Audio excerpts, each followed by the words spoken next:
G'day everyone, Craig from People with a Passion, and today I'm joined by Jenny Woolsey, who's all about embracing difference.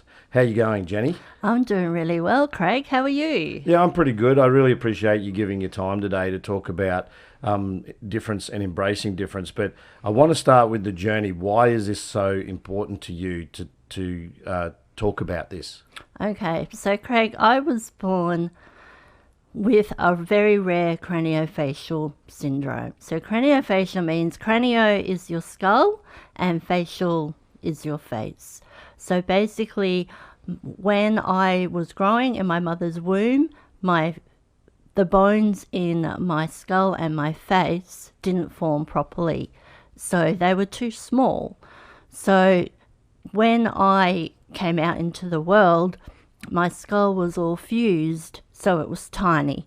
Mm-hmm. And my eye sockets were very small because they'd stopped growing too soon, so I had really bulgy eyes. Mm-hmm. I also, the cheekbones hadn't formed properly, so they were really flat. But the funny thing is that my jaw was quite normal and quite big. So I looked very much different, very much as out of proportion, I guess you could say. As a child, I imagine that you probably don't yet know that you are different. At what stage in your life, how early was it for you that you started to realise the world might be looking at you a little bit differently? Well, apparently I knew pretty early on because at that time in society, people who were different, children who were different, weren't brought out into society. They were either kept at home, hidden away, or they were put into institutions. Mm-hmm. So they were hidden away there. So I have been told by my parents that I was probably 3 or 4 when I started realizing that people were staring at me and people were pointing at me and comments were being made. Mm-hmm. But obviously, as the older I got, the more I internalized what society was telling me. Mm-hmm. And what was that internalization? What were you thinking to yourself? Like, speak to what someone with difference is saying to themselves when it's something that you can't change. Yeah, well, it's really hard when you are obviously different on the outside. Everybody sees it, and when it's your face, you can't hide it away. It goes with you everywhere. And what I was being told is that I'm a freak. I'm weird. I'm not worthy. I'm not a valuable human being. And that was the message that I was getting from society. And you've also got a visual impairment. I do. And do you want to speak to your visual impairment and when, like you said, from the age of 9, I think. So how did that come about? And was it related to that or something else? Yeah. So I was able to have life-saving cranial work done on my skull when I was a baby, and that was all pioneer surgery, and that kept me alive. And then there was no craniofacial surgery available in Australia. And then when I was 8, a couple of the units were set up in Australia. Mm-hmm. So my parents wanted to help me fit into society. And so they took me along to the closest unit in Brisbane, and I was the first patient operated on in Queensland with my syndrome. But there were complications, and that's how I became visually impaired. You were born with a challenge of difference, mm-hmm. and then in order to bring yourself to be, more accepted, I mm-hmm. guess, by society as looking normal, if we can use that term, if there's any what such is thing. Normal? Yes, that's it.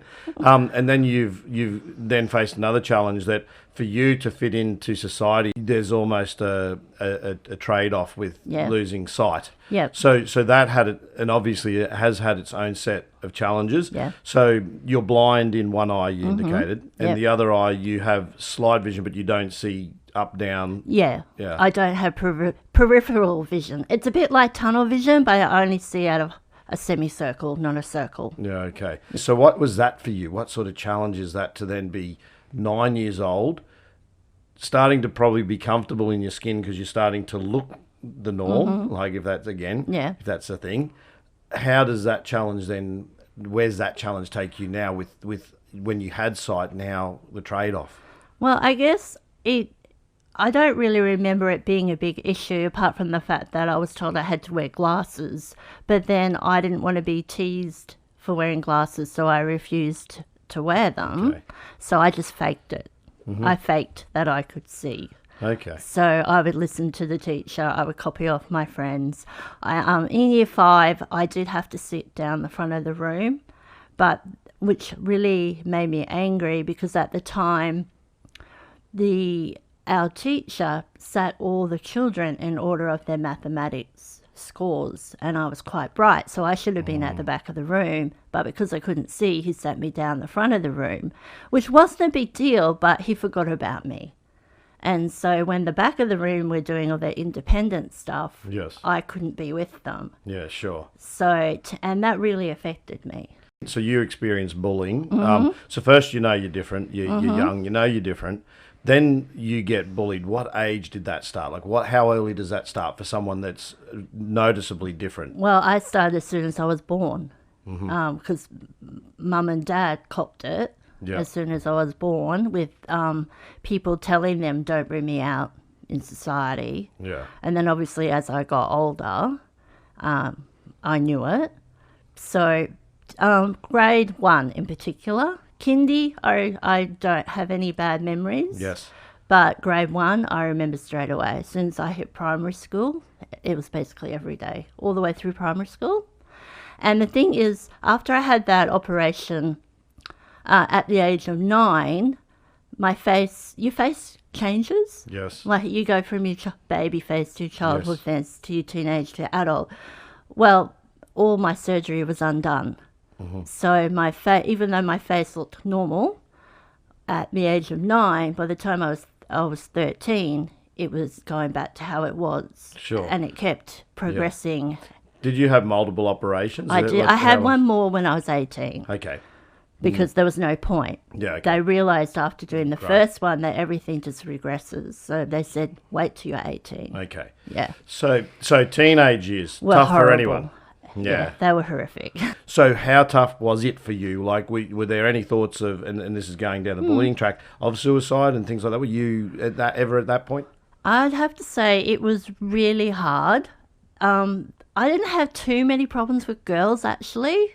It was the boys. Okay. Through my whole experience, I mean, you hear about the mean girls, and but for me, it was the mean boys. So all the way through primary school, it was the boys, and they were usually a pair or a group. Okay. It wasn't normally just one person. How were some of pressure. those people, if you were in an individual setting, were they more... They would ignore me. So That they gets wouldn't like- be kind, Okay. but they would ignore me. But it was that group mentality. Yeah, okay. And high school was the same. It was usually pairs of boys that would pick on me that I remember. Okay. So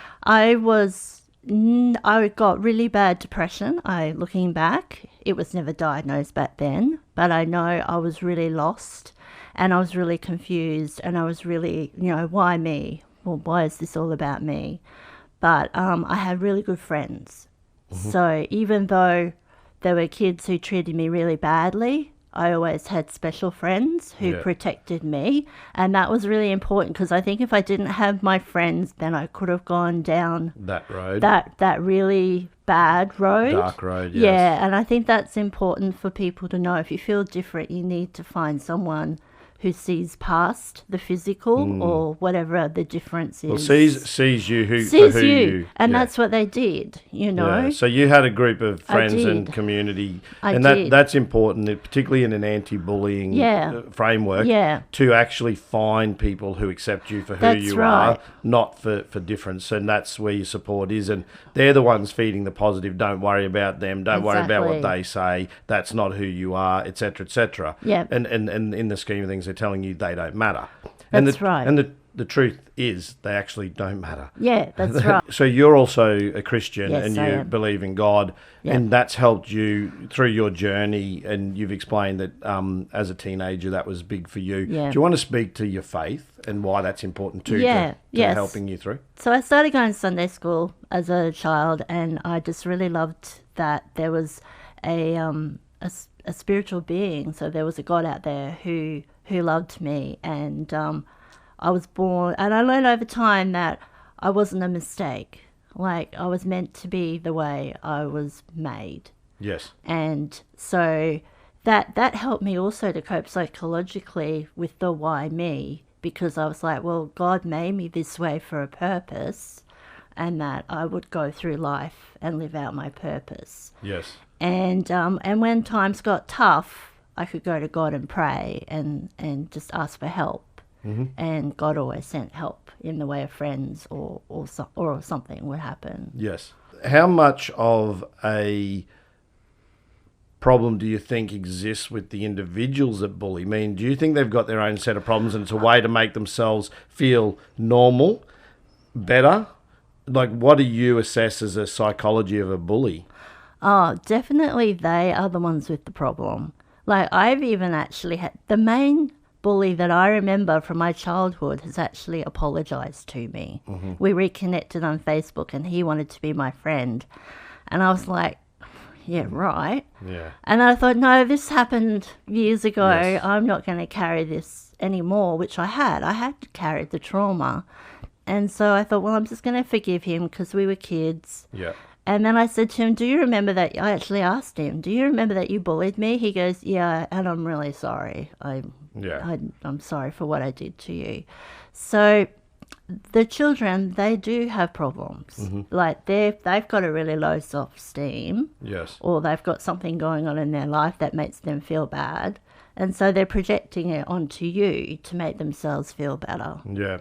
So in your instances with those individuals, and you talk about one that's reconnected with you, what would you say to individuals today who know they had bullied at school? Would you think it's advisable, like to, if you accept that you made a mistake, to then perhaps go to the victims and say, look, I'm wiser and I'm older now and I really am sorry for any hurt and pain, just a recognition? Do you think that's a part that would help the victims of bullying, particularly when they're adults that have held on to it? Because I don't think people realise that people who are bullied do hold on to those hurts, even well beyond, like you said, you might not have even accepted him as a friend, but you gave him the opportunity and said, well, let's see what this is about. So do you think that's been a valuable experience for you? Oh, definitely, because as soon as he said to me, and I've actually seen him in person as well, yes, and again he apologised. I've actually had 2 lots of apologies. Yes. Yeah, I felt a part of my heart had healed. Yes. It was like I can now, put that aside and put that in and go, I've dealt with it psychologically and emotionally. And how do you find that person as an individual owning up to that mistake? I think that was pretty big of him to acknowledge and say that to me, because it was a long time ago. Yes. And he could have just ignored it. And like when he sent me the Facebook request, the friend request, I'm like, well, why do you want to be friends with me for? Yeah. He was the one that actually reached out to me. Yeah. Now, you, like a lot of people I've spoken with, people with a passion, this difference, you've spun it into a positive. Yeah. The adversity you faced as a young person growing up. So let's talk about your experience you've explained as a teenager. Mm-hmm. That's motivated you to write now your 5th book. So you've got 5 books all around embracing difference, and characters in the book all are different. Mm-hmm. Do you want to speak to those 5 books as quickly as you can, because there's a lot of them, and some of the characters and the narrative around what they're actually doing in the stories? Yeah. So I was a pretty determined and stubborn teenager. I learned to pick myself up when things were bad and keep going with my support team, my parents and my friends. So then I went on to teaching, which I did for 25 years. And some people say, well, you were really bullied in school. Why did you go become a teacher? Teacher. And I can't really answer that. It's just that's what I decided to do.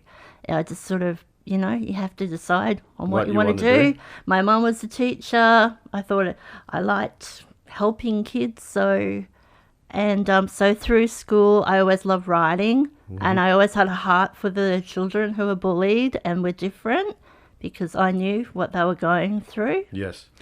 And so I left teaching. I had like burnout, I had anxiety and depression, and I was trying to be a superwoman because I do have 3 children. Yes. With 2 of them have my syndrome as well, and my youngest has Down syndrome. Yes. So I live in the world of difference. Yes. And trying to be super mother, I fell in a heap. I like that statement you said, I live in the world of difference. We all, for you, that has a different meaning. But really, when you talk about embracing difference, that statement is actually the truth.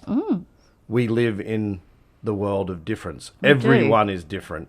And unless you realize that, you're lying to yourself and that you're not living in the truth. But it's a reality that people need to understand that. Oh, absolutely. Forget what you look like, forget what you believe even. Ultimately, the world, there's not 2 people on the planet that are the same. And that's what makes humanity awesome. It's just a shame that society has put people into categories. And there are societies see certain people as being better than other people. I remember it being said, I don't know, years and years ago, I always, in my interviews, come up with these statements that stick in my mind, and I never remember who said them, but they just pop up when I'm talking to people. So one of them that stuck in my mind, and I don't know whether Oprah said it or when before Dr. Phil was Dr. Phil and was on the show, I'm going back decades, she said, labels are for milk cartons, not people. I like that, yeah. So I left teaching, that's where I was getting to, and I was really lost because teaching was my identity and being a mum. And I've always loved to write. And as a teenager, also to cope with being different, I would write poetry and I would write stories. So all of that came back to me. And I had really been wanting to write my memoir, but it was too painful. So that's still coming, and I will get...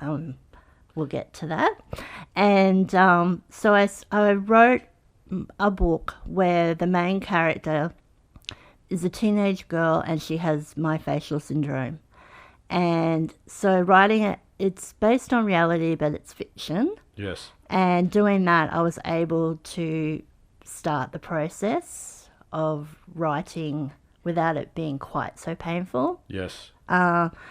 And I also based the book on my eldest daughter, who was 14 at the time as well. So her feelings. So people who have read the story, who know me, can hear me, like even speaking through the book, because it's got all the stuff I was called, you know, all those horrible names. And it's got my daughter's speech she gave to her class about her face. Yes. But I've changed it to make the story.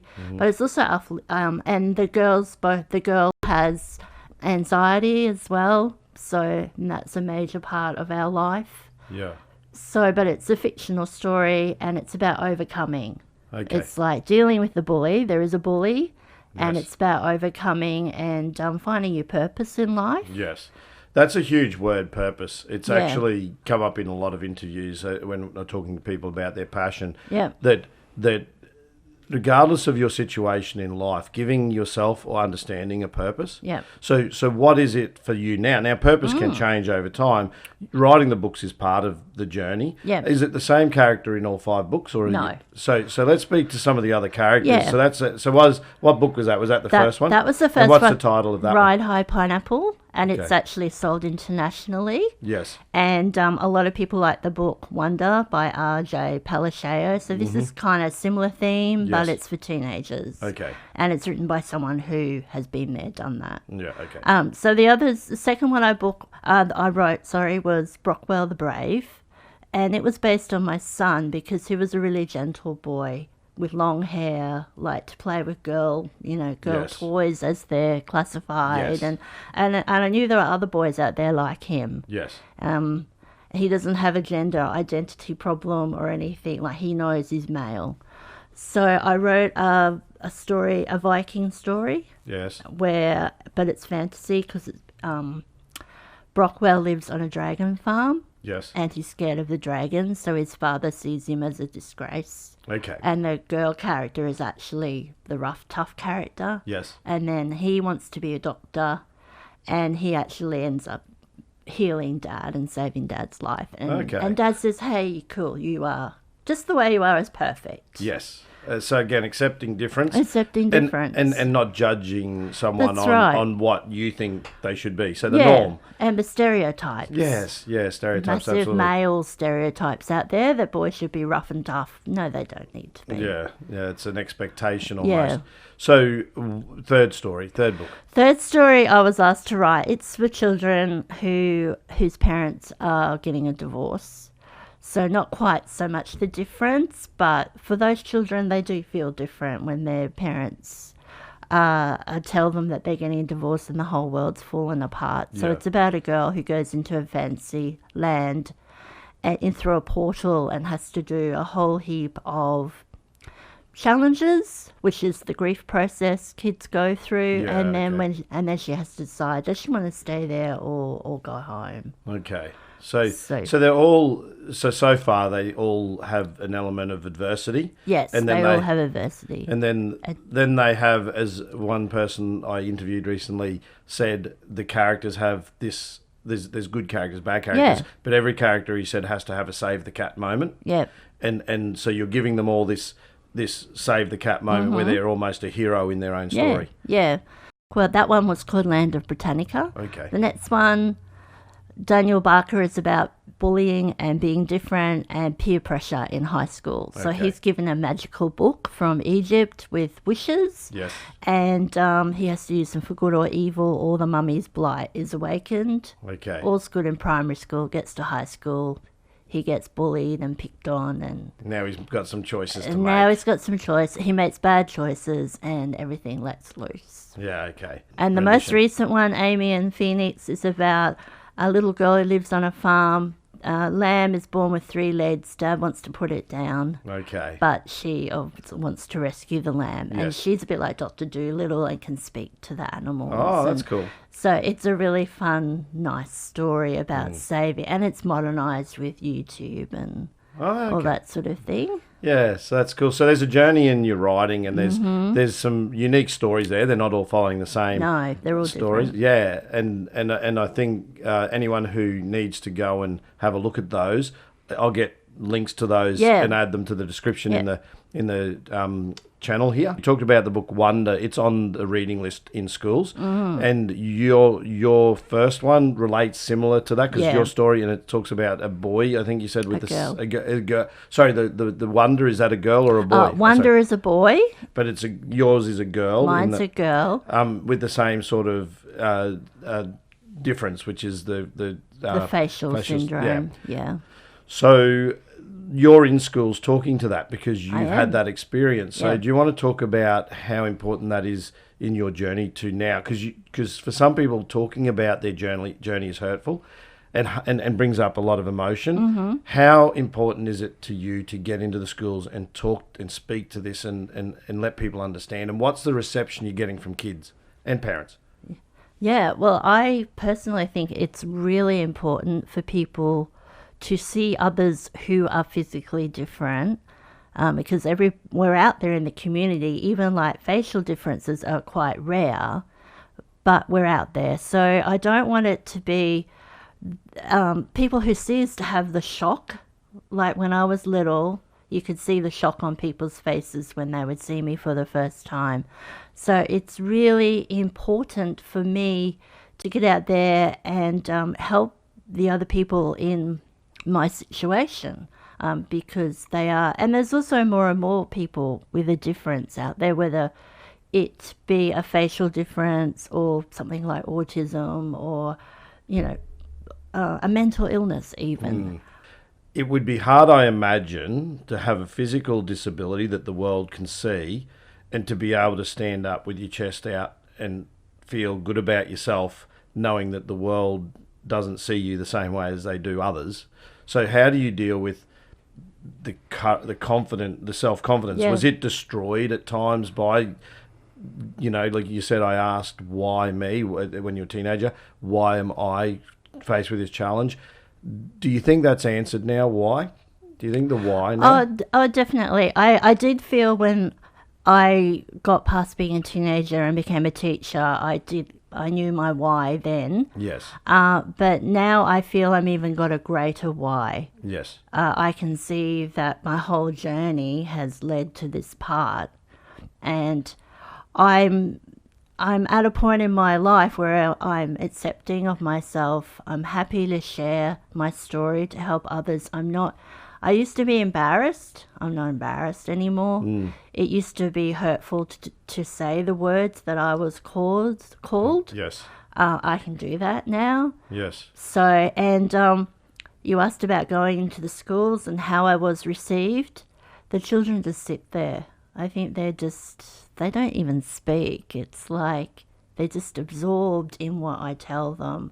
And at the end, the teachers are saying, these are usually really rowdy kids, and they're just so taken into your story. Do you think it resonates with them because sometimes some of this stuff's taboo, that people don't talk openly about the experience, and they don't?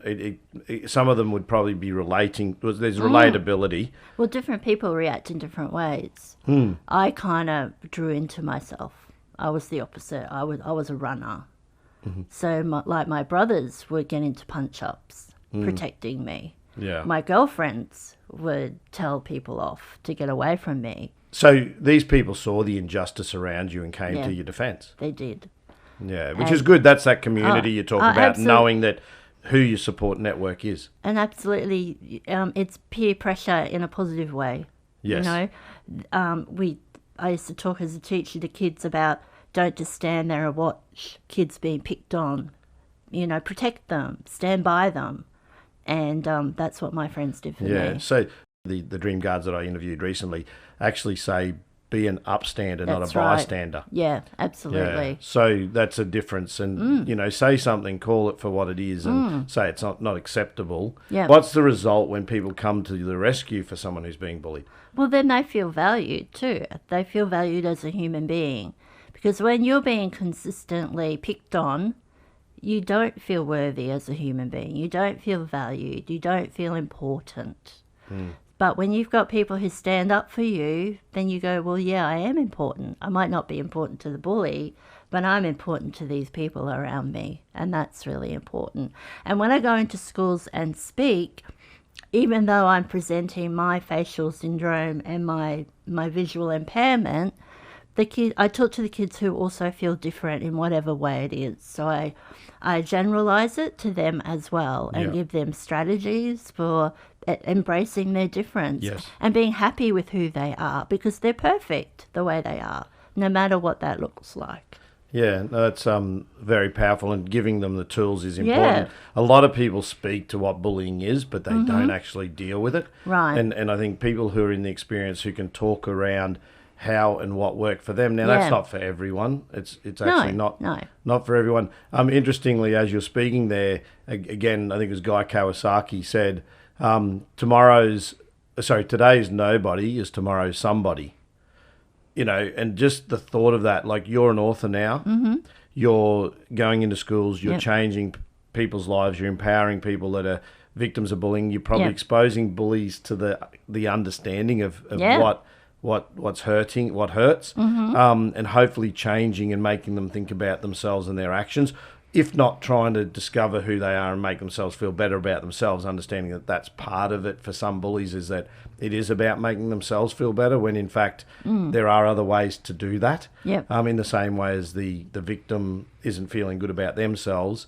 And the fact is positivity breeds positivity, negativity breeds negativity. So if a bully is bullying, internally that's such a negative experience that for them, even if they're suppressing it, there's got to be some degree of guilt around it, or something they're masking that stops them from having empathy or compassion for others to be able to even begin to do that. And it's also about respect. I mean, we see lack of respect in many spheres of today's society.